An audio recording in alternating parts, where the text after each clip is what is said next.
एक छोटी लड़कियां ने और उसका बड़ा भाई तारिंग एक बांस के बने प्यारे से घर में रहते थे। उनका जीवन सरल और खुशनुमा था, जहां वे उपजाऊ ढलानों पर चावल उगाते थे। दोनों पहाड़ में अकेले रहते, दिन भर खेती करते और शाम को घर आते। लेकिन कुछ सालों से धान की खेती को कभी टिड्डियों के झुंड तबाह कर देते या कभी फसल बहुत कम उगते। इसलिए बड़ा भाई चिंता में रहने लगा था। एक दिन तारिंग शिकार करने के लिए जंगल में जाता है। जंगल दिन के उजाले में भी रात की स्याही में डूबा हुआ था। चारों ओर अंधेरा और ठंडी हवा का सन्नाटा था। तारिंग शिकार की तलाश में अकेला जंगल में भटक रहा था। पेड़ों की शाखाएं एक दूसरे से टकराकर अजीब आवाजें कर रही थीं, मानो कोई फुसफुसा रहा हो। हल्की हल्की धुंध ने जंगल को और भी रहस्यमयी बना दिया था। चलते चलते तारिंग को एक अजीब सी अनुभूति हुई, जैसे कोई उसे देख रहा हो। उसने चारों ओर नजर दौड़ाई, पर कुछ नहीं दिखा। वह अपने रास्ते पर बढ़ता रहा, लेकिन मन में एक अनजाना डर समा गया था। अचानक एक धीमी कराहती हुई आवाज सुनाई दी। तारिंग ने मुड़कर देखा तो उसे धुंध में से एक महिला की परछाई दिखाई दी। वह धीरे धीरे उसकी ओर बढ़ रही थी। जैसे जैसे वह पास आई, उसकी शक्ल स्पष्ट होने लगी। वह महिला इंसान जैसी दिखती थी, लेकिन उसकी आंखें बड़ी और चमकदार थीं, मानो आग की लपटें हों। उसका चेहरा झुर्रियों से भरा हुआ और पीला था, जैसे सदियों से उसने धूप नहीं देखी हो। तुम कौन हो? तारिंग ने डरते हुए पूछा। महिला ने एक रहस्यमयी मुस्कान के साथ जवाब दिया। मैं यहाँ तुम्हारी मदद करने आई हूँ। तुम अकेले हो और तुम्हें मेरी जरूरत है। तारिंग का दिल तेजी से धड़कने लगा। उसे समझ नहीं आ रहा था कि इस अजनबी पर विश्वास करे या नहीं, लेकिन महिला की आवाज में कुछ ऐसा था जिसने उसे मंत्रमुग्ध कर दिया। तुम्हें मुझसे डरने की जरूरत नहीं है, उसने धीमी संजीदा आवाज में कहा। मैं तुम्हारे सभी दुखों को दूर कर सकती हूँ। यास्ची ने तारिंग की थकान और चिंता को भांप लिया। उसने धीमी और रहस्यमयी आवाज में उससे बात करनी शुरू की।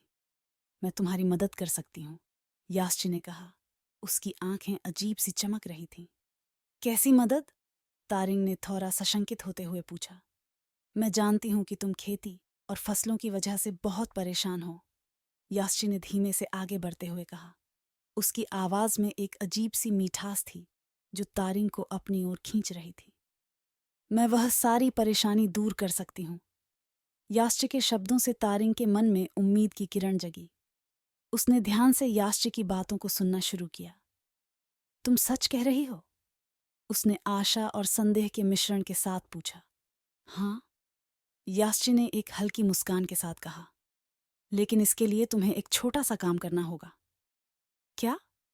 तारिंग ने उत्सुकता से पूछा। उसके दिल की धड़कन तेज हो गई। यास्ची ने अपनी आवाज को और भी गहरी और धीमी कर ली। तुम्हें पता है, तुम्हारी बहन ही तुम्हारी सारी समस्याओं की जड़ है। उसकी मौजूदगी ही तुम्हारे जीवन में कठिनाइयां ला रही है, उसने तारिंग की आंखों में देखते हुए कहा। अगर तुम अपनी बहन को मार डालो तो मैं तुम्हारे लिए हर चीज को आसान बना दूंगी। तारिंग के दिल में डर और लालच का अजीब मिश्रण उमड़ने लगा। लेकिन वह मेरी बहन है, उसने कांपते हुए कहा। क्या तुम अपने और अपनी बहन के बीच एक कठिन और भूखमरी भरे जीवन को चुनना चाहते हो? यास्ची ने ठंडी आवाज में कहा। या फिर तुम एक खुशहाल और समृद्ध जीवन चाहते हो, जिसमें कोई चिंता नहीं हो? तारिंग ने एक पल के लिए सोचा। यास्ची की आंखों में एक अजीब सी चमक थी जो उसकी आत्मा तक पहुंच रही थी। क्या तुम सच में यह कर सकती हो? उसने धीमी आवाज में पूछा। हाँ, यास्ची ने एक भयानक मुस्कान के साथ कहा। मैं तुम्हें एक ऐसा जीवन दूंगी जिसकी तुमने कभी कल्पना भी नहीं की होगी। यास्ची तारिंग के दुविधा को भांपते हुए बड़े चालाकी से आगे कहता है। मैं एक चावल के दाने को एक बोरी चावल में बदल सकती हूँ। तुम्हें कभी भूखा नहीं रहना पड़ेगा। मैं एक दिन में हफ्तों का काम कर सकती हूँ। बस तुम्हें अपनी बहन से छुटकारा पाना होगा। ऐसा कहकर यास्ची तारिंग को पूरी तरह अपनी बातों में फंसा लेता है। फिर भी तारिंग का मन द्वंद्व में था। यास्ची की बातें उसकी आत्मा को कचोट रही थीं, लेकिन अंत में उसने यास्ची की बात मान ली और उसी पल से उसका जीवन एक अंधेरे रास्ते पर चल पड़ा, जिससे वापसी का कोई रास्ता नहीं था।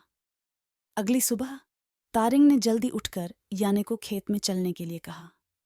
याने ने उसकी आंखों में अजीब सी उदासी देखी, लेकिन वह समझ नहीं पाई कि ऐसा क्यों हो रहा है। वह मासूमियत से अपने भाई के साथ खेत में चली गई।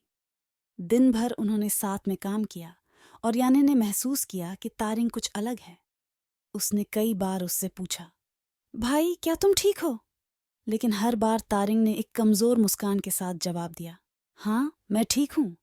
शाम ढलने के साथ ही वे घर की ओर बढ़ने लगे। तारिंग का दिल तेजी से धड़क रहा था। उसकी आत्मा में एक अजीब सी बेचैनी थी। उसने अपनी बहन को देखा, जो उसकी चिंता से अनजान थी, अपने खेल में मग्न थी। जैसे ही वे अपने घर के पास पहुंचे, तारिंग ने याने को कहा, याने जरा देखो तो जमीन पर क्या गिरा है। याने ने बिना किसी शक के जमीन की ओर देखा और झुक गई। तारिंग ने कांपते हाथों से अपने दांव को बाहर निकाला। उसने दांव को ऊपर उठाया और कांपते हाथों से उसकी जान ले ली। याने ने एक भी आवाज नहीं की, बस उसकी आंखों में एक पल के लिए अजीब सी हैरानी और दुख दिखाई दिया। वह वहीं गिर गई। उसकी मासूम आंखें अब बंद हो चुकी थीं।